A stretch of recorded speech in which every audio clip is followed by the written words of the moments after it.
Thank you, everybody, for joining tonight. I could not be more excited for tonight's webinar. Joining me tonight to celebrate the 40th anniversary of the founding of the Federalist Society and representing the Harvard chapter is the Honorable E. Spencer Abraham. Spencer Abraham was born in East Lansing, Michigan, where he attended Michigan State University and before attending the Harvard Law School. Secretary Abraham has lived a very full professional career thus far in his life and has done many impressive things, including being the Secretary of Energy, the 10th Secretary of Energy, a United States Senator from Michigan, Chairman of the Michigan Republican Party, the Deputy Chief of Staff to the Vice President, and has served on countless other boards and other very impressive things in his time. He currently sits as a senior advisor for Blank Rome, a government relations shop in DC, and has been working on incredible things in the last 20 years since leaving government. Spencer Abraham, most importantly, was the founder of Harvard's JLPP in 1978, and he has served on the board of directors for JLPP and served as a mentor to many over the last 40 years since the founding of JLPP and the Harvard Federalist Society. Secretary Abraham, thank you so much for joining us tonight. Thanks, Ethan. Appreciate the chance. Starting things off, Secretary Abraham, you founded JLPP and way back in 1978. It actually predates the Federalist Society by about 4 years. How'd you start JLPP? Why'd you start it? What's kind of the process that led to that back in your time in law school? Well, when I was at Harvard Law School in the late 70s, we had a small group really of sort of conservative activists, people that were interested in conservative legal thinking, and there was no place for them to really get active or involved.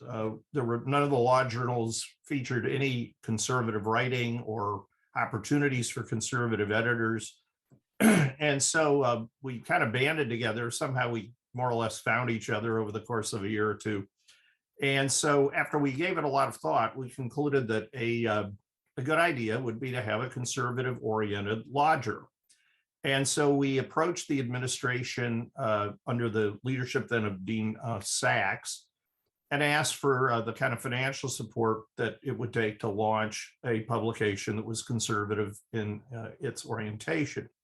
The dean was not supportive of our efforts and said that all the other journals were facially neutral and it wouldn't be appropriate for Harvard to support financially a journal that would be specific and conservative in its orientation. And so we then went back to him a month or so later, and we had done a thorough study of all the journals and demonstrated to him that none of from the Law Review on to the other multiple journals at the time, that not one conservative-oriented piece had ever been published in something like 5 or 8 or 10 years, a long period of time.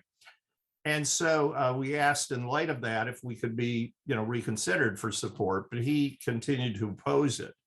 And so I went back to Michigan, where I had previously been active in politics basically in my part of the state. I had managed a congressional campaign and met a lot of people that were conservatives and were financially capable of doing things to support conservative efforts, and was able to pull together the resources to publish the first year's journal. And we came back to gleefully report to the dean that we didn't need his help. We were going to start this Harvard Journal of Law and Public Policy.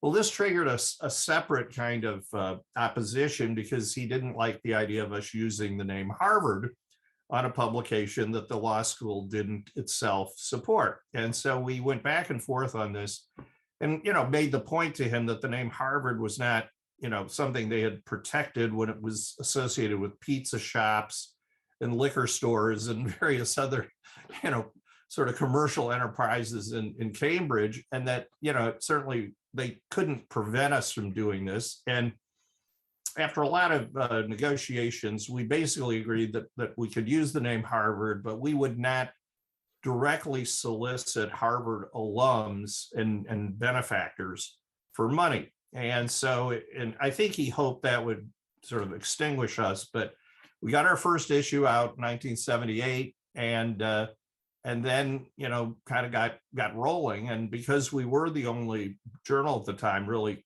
in the country doing conservative legal discussion, we were able to get support from a number of foundations that fostered conservative enterprises. And so that got us through the first few years. And then the Federalist Society came into existence, and we were the flagship publication for the society from its very first meeting on. And then once, the journal became, sort of affiliated with the Federalist Society, and the Federalist Society provided journal subscriptions to all of its members, we, really gained momentum and financial security at that point. Excellent. That's, answered a whole series of questions I had right there. I guess one question is, these flagship law reviews hadn't published any conservative scholarship at Harvard for, like you said, 5 to 8, maybe 10 plus years since they had published anything.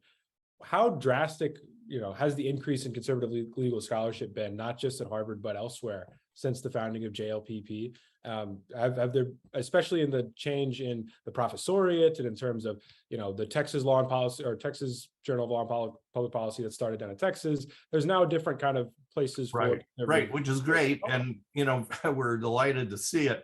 I think certainly the Federalist Society's, role in this can't be understated, because it kind of provided a kind of rallying point for students at law schools, because initially, really, that's what we, were. We were a law students organization initially, but it kind of got, we got chapters started at different law schools.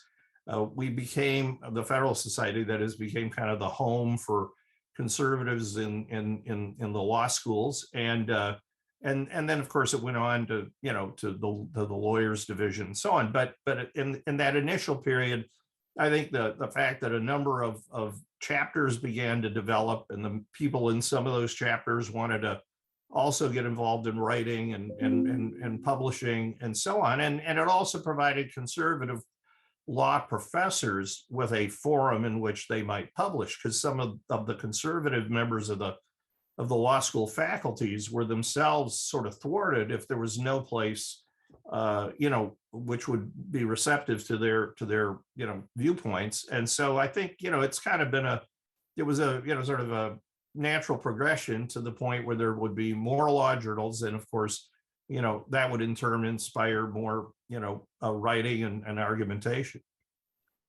Following up on that, Harvard JLPP is, of course, the official journal of the Federalist Society, and every issue is delivered. The red journal books are delivered to every member of the FedSoc nationwide. Thousands of copies go out, and I'm sure many of our audience has several copies sitting in their bookshelves at home. How did you manage to merge with the Federalist Society, JLPP with the Federalist Society? JLPP was started in '78, Federalist Society. Right. Well, later. It's kind of an interesting story. Somewhere in the summer, perhaps, of 1982, I received a call from Lee Otis, then Lee Lieberman, who was a student at Chicago, at the University of Chicago Law School, and she indicated to me that she and some colleagues of hers, both at Chicago and Yale, wanted to have basically a national meeting of conservative students to hear from conservative law professors and lawyers and so on, and asked if we would be interested, if they supplied enough money to publish it, if we'd be interested in adding a second edition to that year's journal publication schedule, and basically publish the proceedings of the very first Federalist Society meeting.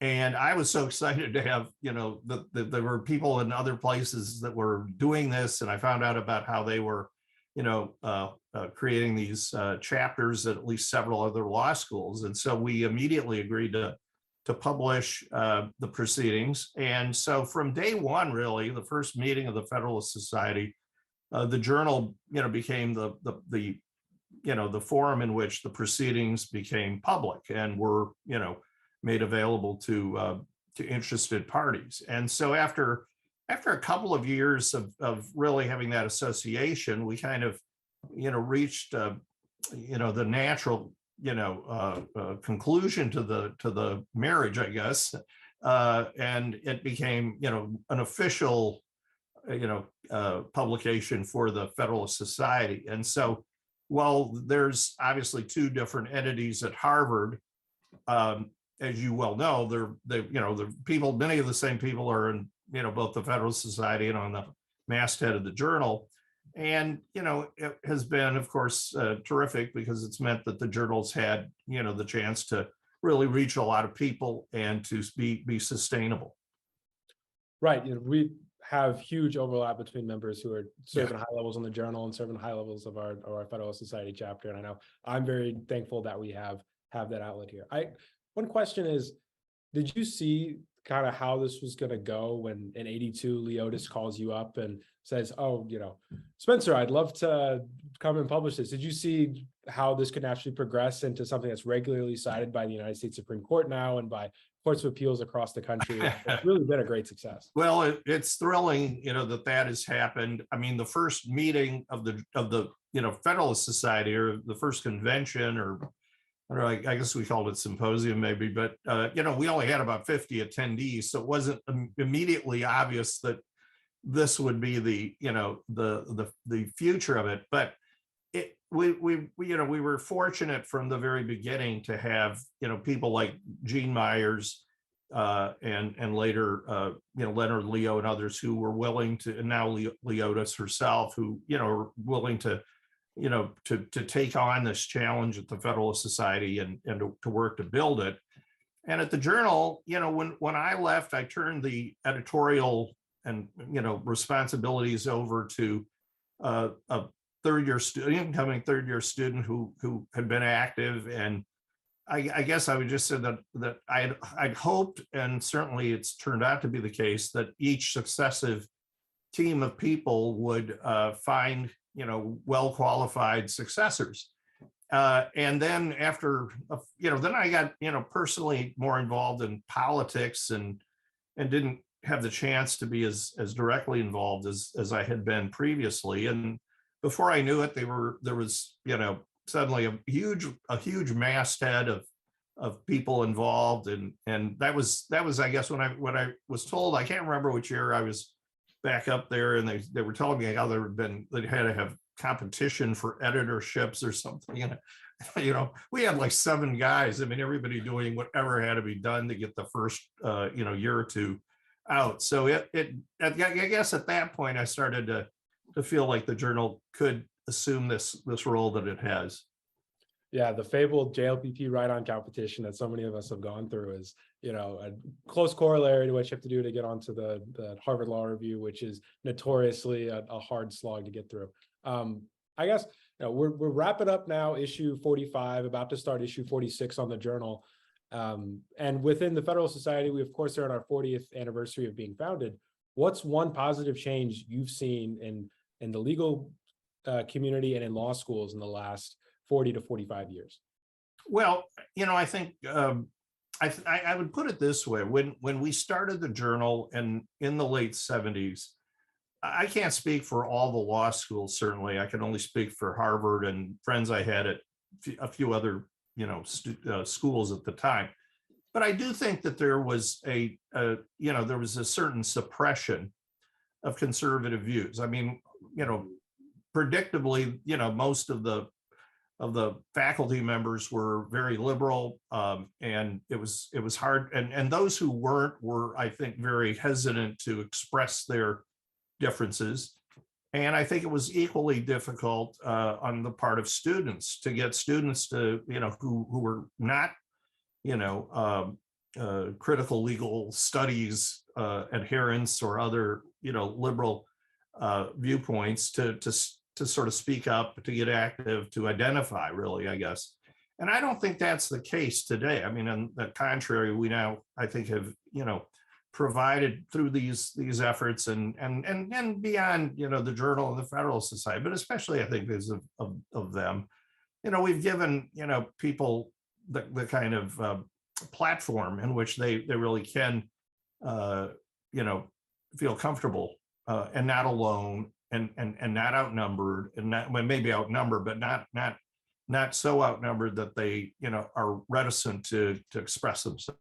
I think that change is what we hoped for and what I think that the journal was meant to be at Harvard and what the Federalist Society, has meant to be on a national basis.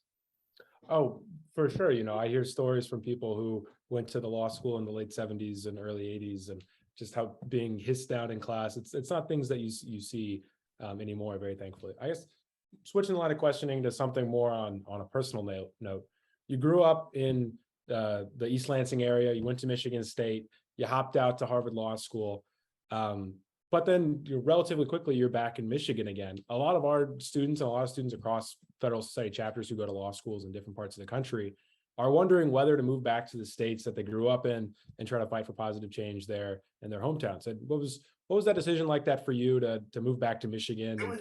It was kind of a close call because I had offers to work in, and one in particular that I really was committed to, actually, at a law firm in Washington. But I was torn because I had already been, as I mentioned, involved in a lot of political activity in Michigan.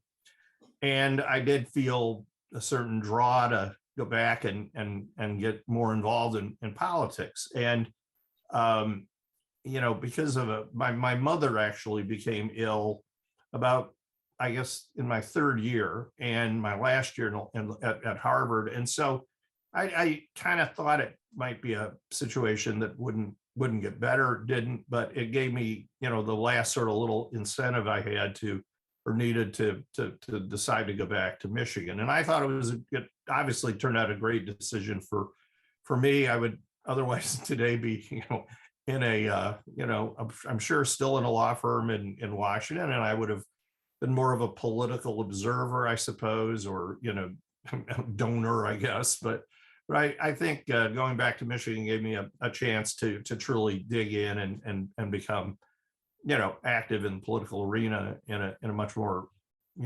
substantive, meaningful way. And so I guess I'd say to people, it depends. If you have that desire, I mean, if your interests are strong enough to, really try to engage in the public policy arena, then, it's always, as I always used to tell people, you don't do that in Washington. You don't do that in some place that's not home. I mean, you're better off, going, whatever you want to call home, you got to go there and get active.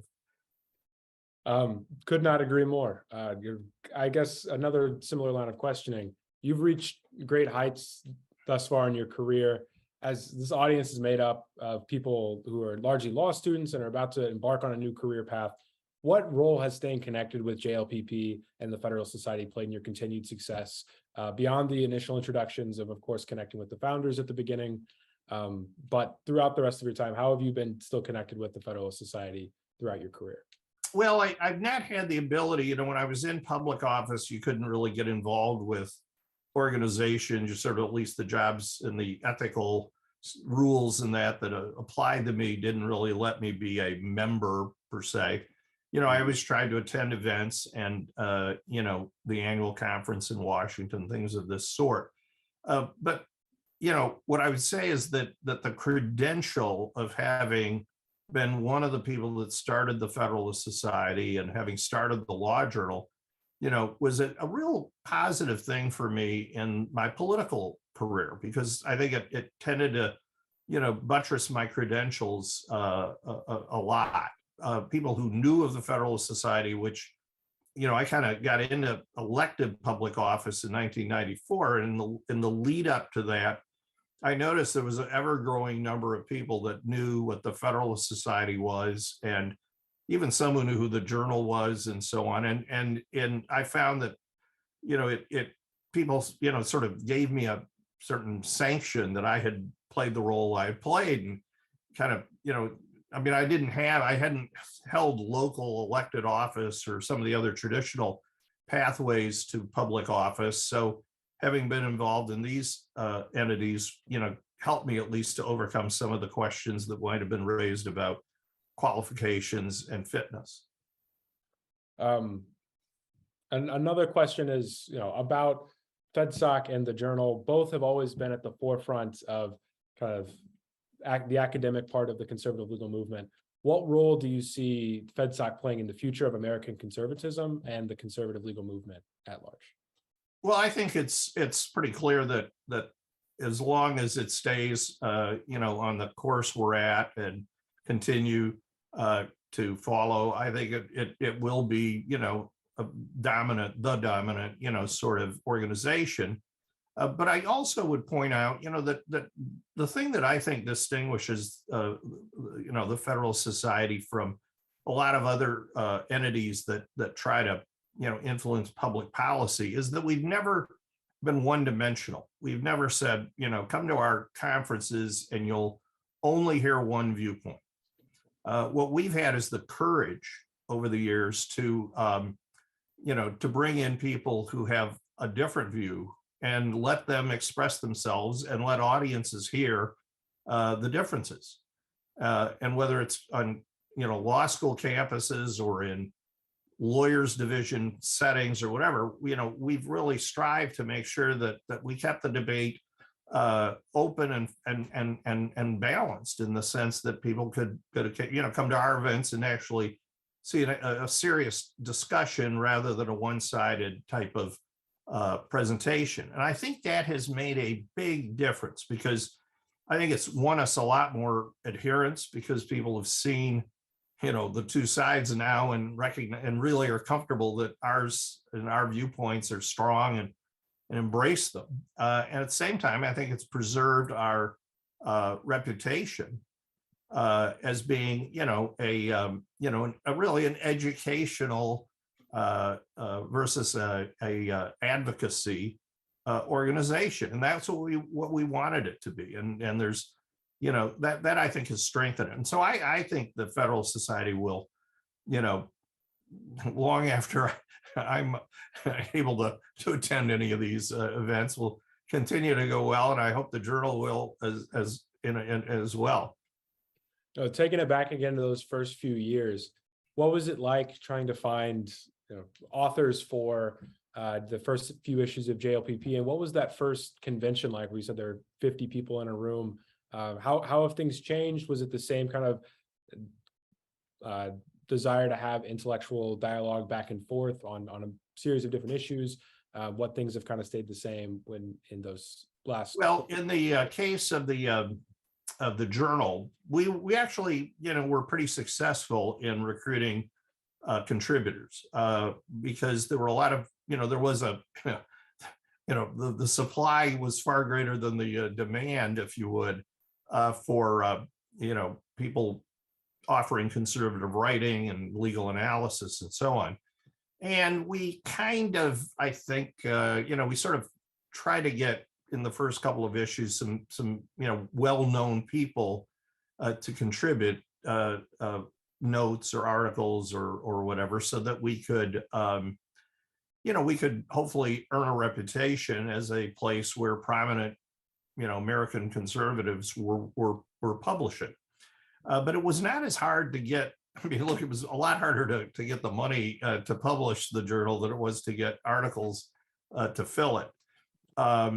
In terms of the first meeting at Yale Law School in 1982, I don't think anybody quite knew what was going to happen. We had, I certainly didn't. I was, anxious to see it be a positive meeting, but we hadn't already decided to form a national organization. I think it might have been on the backs of all of our minds once we got there that this was something that could be organized into a national enterprise. I would say also that that Leotis and Steve Calabresi and David McIntosh, who had started societies at Yale and Chicago, and therefore had some events, probably were a little more, I guess, prepared for, or had maybe more clear strategy of how to run these events. So their comfort level, I think, might have been a little higher than mine. At the same time, I remember one of the people that we had as a speaker was former Chief Justice of the Michigan Supreme Court, a guy by the name of Tom Brennan. And I was at the time I'd moved back to Michigan, and I was a a assistant professor of law at a law school, the Thomas Cooley Law School in Lansing, which Judge Brennan was the president of. And I talked him into coming up to be one of the speakers. And so I was panicked, and fearful that, there'd be no one there, and I'd get him to, to come all the way out from Michigan to New Haven, and there wouldn't be an audience. But it went well. He was happy. And, from there, the rest is history, I guess. One kind of follow-up question that's often discussed in many of our chapters is what's kind of next. So the Journal this year and the Federalist Society chapter actually later this week, we're co-hosting a symposium, one of many symposiums thrown by many different chapters across the country on many different topics. But this specific symposium is on Professor Adrian Vermeule's theory of common good constitutionalism. We have many different people, federal appellate judges, legal commentators come to talk about this kind of novel idea. And whether this is going to be a funeral oration for a theory now probably cast aside by a string of Supreme Court opinions, or whether this is going to be something that ends up leading to more kind of academic merit on the theories yet to be seen. But what do you think the role of the Federalist Society and the Journal is in dealing with different novel jurisprudential theories that are right of center and conservative, but might not necessarily fit within the three ideals that the Federalist Society stands for in its mission statement? Well, I think diversity of opinion was part of the reason that both the Journal and the Federalist Society gained momentum. I mean, the willingness to have spirited debate about subjects, that were, are not just sort of traditional legal debates. I think each chapter has to decide what they think would be a good set of topics to prepare events for. But I don't think it's out of the the mainstream of what the society or what the Journal's goals were, which was to diversify the discussion in both the law school and beyond that in the broader legal community about legal theory and legal argumentation. And again, for me, I look back to a time when there was none of this. The idea that we one day be debating whether or not a particular topic for a symposium that was sort of right of center maybe was an appropriate topic, or if we should do so. I mean, there was none of this. You're talking about sort of, this is like for people of your generation, imagining a world without the internet. I mean, it was, so the idea that we have the luxury of having so many chapters and so many events that we can debate the merits of different topics is a great thing, and one that I would have not foreseen 40 years ago, but which I'm delighted is going on and will continue. We definitely have an embarrassment of riches. I guess one more question for you before we throw it over to some audience Q&A is, Secretary Abraham, if you hadn't gone to law school, what would you have done? I know you said you ran a congressional campaign before law school. Would you think you would have gone with your career in public service still? How was your time in law school? How did that shape what you've done in your career? Well, it's interesting. I think if I hadn't gone to law school, I probably would have stayed in the political arena in Michigan, just kind of moving up through the ranks. I had managed a congressional race, so I was, very interested in the kind of mechanics of politics, but also obviously starting the Journal was an example of, or represented, my interest in the policy side of the discussion. And essentially, I think I would have probably done that. I went to law school and truly got intrigued by and consumed by the legal world, and did, at least through law school, anticipate going out into practice. But as I said, a variety of things kind of came together as I finished law school that drew me back to Michigan, at which point I went into the ranks of being a law professor for a couple of years. But I couldn't keep my hands out of the political sector. So even though I was on the faculty and so on, I was also still active in politics. And then in 1983, as a law professor, I got elected party chairman, Republican Party chairman in Michigan. So I don't know. My guess is that even if I hadn't gone to law school, I would have ended up in some sort of, government or public policy oriented role in my life. I don't know that it would have been the same as the career path I ended up on, but hopefully it would have been equally exciting and fun. Yeah, definitely. I think, it seems like you were called to some form of public service, whether it was through the law or not. Right. One question that was sent into me, Secretary Abraham, we're sitting here now at the 40th. If we were to be sitting here at the 80th, what would you envision the next 40 years looking like as a successful 40 years for both American conservatism and the conservative legal movement? Well, I think the chances that I'll be sitting at the 80th are pretty slim, but my first and only hope would be that I still am. So if I make it that long, I think that what I would hope is that we would, I guess one of the thoughts that goes through my mind is we have a Supreme Court now and a lot of judges on the appellate courts and so on, who share what I think are most of the Federalist Society members' views generally about the direction of the law and the role of law in society and so on. And I would hope that, we would have, that would continue, that we would continue to see the kinds of, shift in legal thinking and the direction that and constitutional law thinking that we've seen. And we'd be celebrating, not maybe the 5th or 10th year of having a conservative court, but, a lot more years than that. And I won't try to go too far down the road, but I do think that there's a good chance of it. And I think one of the other contributions the Federalist Society has made over this last 40 years is that it's become a place where people have joined and who have therefore become easier to identify that have gone on to roles in the judiciary and in public policy. And without the Federalist Society, obviously a lot of these people would have hopefully risen up and been appointed and so on, but they might not have been as easily recognized. And I think the Federalist Society has helped to, really elevate to, a visible level a lot of the top people we have in the courts and in the legal profession. Hopefully more on the faculty side as well.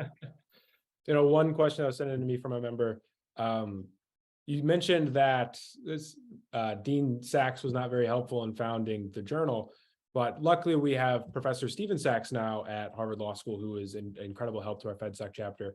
Who are some of the professors who inspired you during your time in law school and have inspired you throughout, your entire legal career? Well, there's both positive and negative inspiration, I suppose. I mean, I would say that Dean Sachs, who I, was on a personal level a fine enough person, but, I think his rejection of our requests was very inspirational, but not the way he had hoped it would be. I mean, I think his hope was that it would channel us into, some other endeavor, but it just kind of, at least for me, was an incentive to try to prove him wrong, and to start this journal and to move it forward. And along with a gentleman named Stephen Eberhard, who's no longer with us, but who passed away shortly after law school, we started the journal. And we were in that sense, we were inspired, but not quite as anticipated. When I was at the law school, Professor Doug Ginsburg was just starting there, and he was one of my first year professors and went on to the DC Court of Appeals. And I thought, he was a very, very, very significant person in terms of my legal education.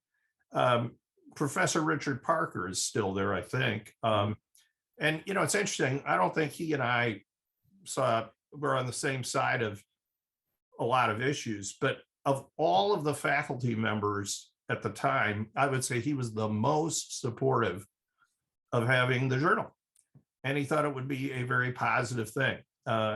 Funny anecdote is that when I was in the US Senate, I was on the Judiciary Committee, and I noticed, on our Judiciary Committee hearing schedule one day that Professor Parker was coming down to talk about the constitutionality of, I think it was the flag burning topic.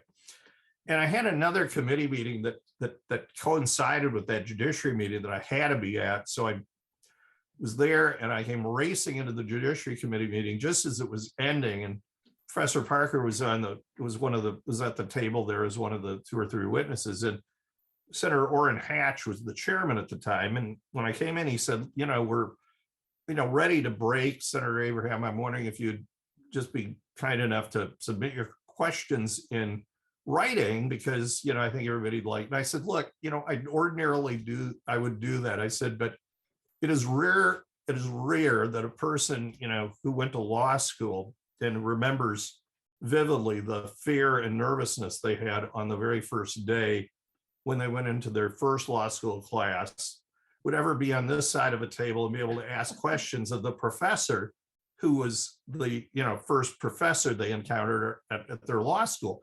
And I said, but that's what's happened today. And I said, my first law school class was with Professor Parker here. And even though I don't think he called on me, I just remember the anxiety, and I'd love to have a chance to ask him questions, because it would, turn the tables. And, but he was, I thought, he was very encouraging, very supportive. Yeah, and I think one final question for you is,